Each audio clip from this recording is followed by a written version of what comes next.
대한민국의 방산 기술이 또 한 번 세계를 놀라게 만들었다. 세계 최초로 레이저 무기의 실전 배치를 발표하며 전 세계 군사업계의 주목을 받고 있다.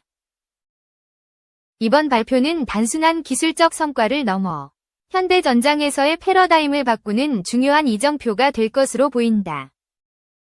특히 이번에 배치될 레이저 대공 무기는 기존의 요격 체계와 비교할 수 없을 정도로 경제성이 뛰어나며 작전 수행의 효율성도 대폭 향상될 전망이다. 최근 이스라엘과 이란의 무력 충돌 속에서 이스라엘은 아이언돔 방어 시스템을 이용해 이란의 드론과 로켓 공격을 방어했다. 그러나 아이언돔의 요격 미사일 한 발당 비용이 약 7천만 원에 달해 하루 동안 1조 8천억 원이 소모되었다는 점에서 경제적 부담이 큰 문제가 되었다. 이에 반해 대한민국이 개발한 레이저 대공 무기는 한 발당 2,000원이라는 혁신적인 비용 절감 효과를 자랑하며 실전 배치가 이루어질 경우 방공체계의 새로운 기준을 제시할 것으로 예상된다. 이번에 실전 배치될 레이저 무기는 한국국방과학연구소와 한화가 공동 개발한 지상 고정형 레이저 대공 무기 블록 1이다. 이 무기는 지난 4월 시험 발사에서 3km 거리 상공의 무인기 30대를 모두 격추하며 100% 명중률을 기록했다. 한 20kW급 출력으로 초당 30km 속도로 발사되며 연속 공격이 가능하다는 점에서 기존 방공 무기들과 비교할 때 압도적인 효율성을 자랑한다. 게다가 전기만 있으면 어디서든 운용할 수 있어 비용 대비 효과가 극대화된 방어 시스템으로 평가받고 있다. 특히 이번 레이저 무기 배치 결정에는 2022년 북한의 무인기 침투 사건이 큰 영향을 미쳤다. 당시 북한 무인기가 서울 상공을 비행하며 대한민국의 방공체계에 심각한 위협을 가했고 국방부는 이에 대한 대응책 마련이 시급하다고 판단했다. 이후 집중적인 연구 개발이 이루어졌고 불과 2년 만에 세계 최초로 레이저 무기를 실전 배치하는 쾌거를 이루었다. 미국과 영국이 주도하던 레이저 무기 개발에서 대한민국이 단기간 내에 최첨단 기술력을 확보할 수 있었던 이유는 전략적인 투자와 연구진들의 끊임없는 노력 덕분이었다. 영국이 개발한 레이저 무기는 1km 거리에서 동전 크기의 목표물을 정확히 타격할 수 있지만 발사 비용이 약 20만 원에 달한다. 반면 대한민국이 개발한 레이저 무기는 이보다 더 높은 성능을 자랑하면서도 발사 비용이 단 2,000원으로 책정되었다는 점에서 전세계 방산업계를 놀라게 하고 있다. 레이저 무기의 가장 큰 장점은 실물 탄약을 사용하지 않기 때문에 지속적인 작전 수행이 가능하다는 점이다. 이는 방공체계의 운영 비용을 획기적으로 절감할 수 있는 요소로 작용하며 향후 무인기 및 미사일 방어의 핵심 기술로 자리 잡을 가능성이 높다. 또한 공항, 항만, 발전소 등 주요 국가 시설을 보호하는 데에도 활용될 수 있어 국내뿐만 아니라 해외에서도 높은 수요가 예상된다.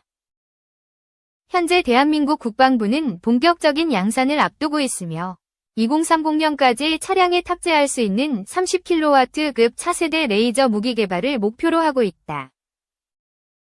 향후 출력과 사거리를 더욱 향상시켜 극초음속 미사일과 전투기, 위성 요격까지 가능한 첨단 방공 시스템으로 발전시킬 계획이다. 이러한 기술 발전이 이루어진다면 대한민국은 단순한 방산 강국을 넘어 미래 전장을 선도하는 핵심 국가로 자리매김할 것으로 기대된다. 대한민국의 레이저 무기 실전 배치는 군사기술의 판도를 바꿀 혁신적인 도전이다. 이제 전 세계가 대한민국의 방산 기술력을 주목하고 있으며 향후 국제무기 시장에서 강력한 경쟁력을 갖출 것으로 보인다.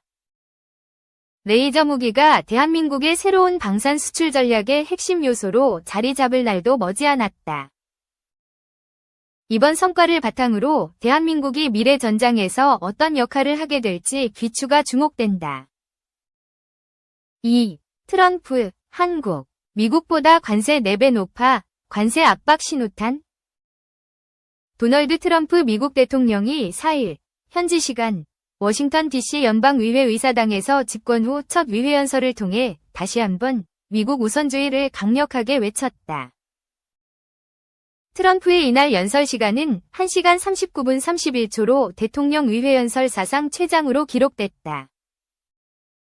트럼프 대통령의 연설 중 한국과 관련된 부분은 알래스카 천연가스 파이프라인 사업과 미국 조선업 부활, 바이든 전 대통령의 반도체과학법, 칩스법 관련 언급이다.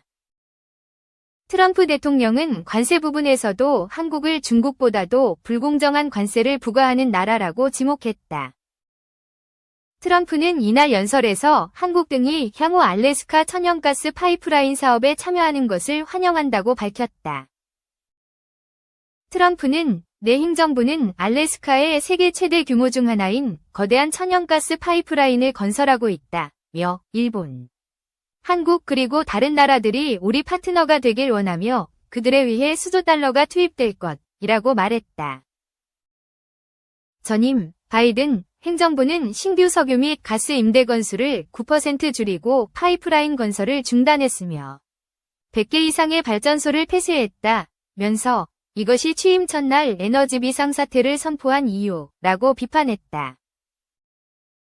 이어 그는 이런 일은 여태 결코 없었다. 장관이 될 것이다. 면서 모든 것이 진행할 준비가 돼 있다. 고 덧붙였다. 관련 한국은 전 세계를 상대로 관세전쟁을 벌이고 있는 미국이 대미 흑자도 문제 삼고 있기 때문에 미국산 에너지 수입을 늘림으로써 무역 흑자액, 미국에 대해 한국 무역 적자액을 줄이는 방안을 검토하고 있는 중이다.